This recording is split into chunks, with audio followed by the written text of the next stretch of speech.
Hello friends, today we are going to discuss on a very famous novel, Don Quixote. Let's see what is there in this novel. Point wise we will discuss about it.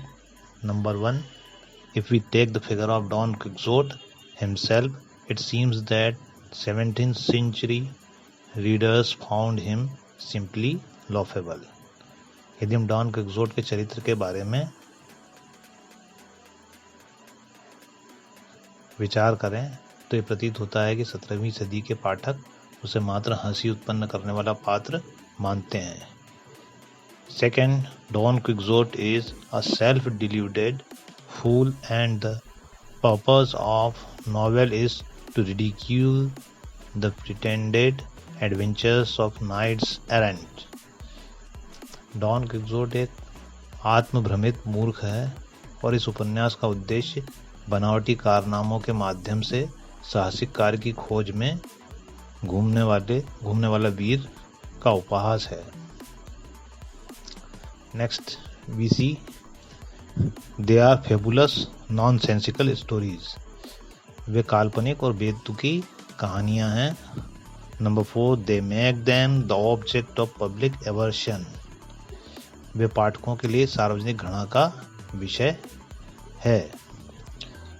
Number 5, thus for centuries the majority of readers considered Don Quixote a comic novel, plain and simple. इस प्रकार सदियों तक अधिकतर पाठक don Quixote को एक हास्य प्रधान, सीधा व साधारण उपन्यास मानते रहे हैं। Number 6, they took literally Cervantes' claim that his purpose in writing Don Quixote was to poke fun at the popular chivalric romances. उन्होंने इसे सर्वेंटिस के इस दावे को स्वीकार किया कि डॉन क्विक्सोट लिखने का उसका उद्देश्य प्रसिद्ध शूरवीर कथा में हास्य का प्रवेश कराना था। Number 7, some readers today agree with this point of view. कुछ पाठक इस दृष्टिकोण से आज भी सहमत हैं। Number 8, they maintain that the novel was written to be amusing and that anyone who attempts to find tragic overtones in the story is missing the point. वे मानते हैं कि यह उपन्यास मनोरंजन के लिए लिखा गया है और जो कोई भी इसमें दुखांत को देखता है वह कहानी को गलत समझता है। Number 9, in the 18th century, the above perception shifts and comes to be seen in a softer light still as mad. 18वीं सदी में उपरोक्त अवधारणा बदल जाती है और उसी कोमलता से देखी गई जिसमें अभी भी पात्र को पागल माना गया है। Number 10, for many 19th and early 20th century readers influenced by the Romantic movement and its aftermath, Don Quixote becomes a heroic figure.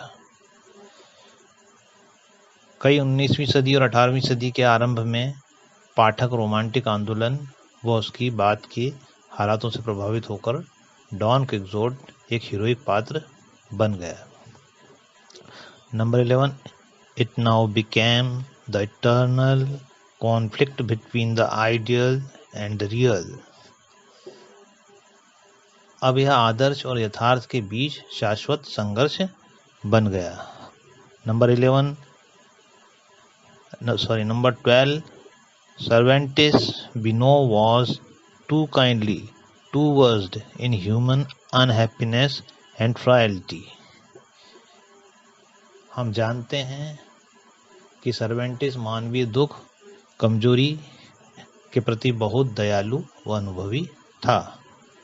Number 13, we may therefore reasonably presume that Don Quixote's being declared mad was intent led by his creator. इसलिए हम यह युक्तियुक्त अनुमान लगा सकते हैं कि don Quixote को उसके रचयिता द्वारा इरादतन पागल बनाकर पेश किया गया था। Number 14, Thus, in the 19th century, men readers began to take Don Quixote more seriously. इस प्रकार 9वीं सदी में मुख्य पाठकों ने डॉन क्विक्सोट को गंभीर उपन्यास के रूप में लेना आरंभ किया। Next, number 15. These readers noted that in popular belief and in literature, mad persons are often thought to be especially close to God. इन पाठकों ने इस बात पर जोर दिया कि मूल विश्वास और साहित्य के तहत एक पागल व्यक्ति अक्सर विशेष रूप से भगवान के बहुत करीब माना जाता है। इसका नेक्स्ट पार्ट हम अगले वीडियो में देखेंगे। Thank you.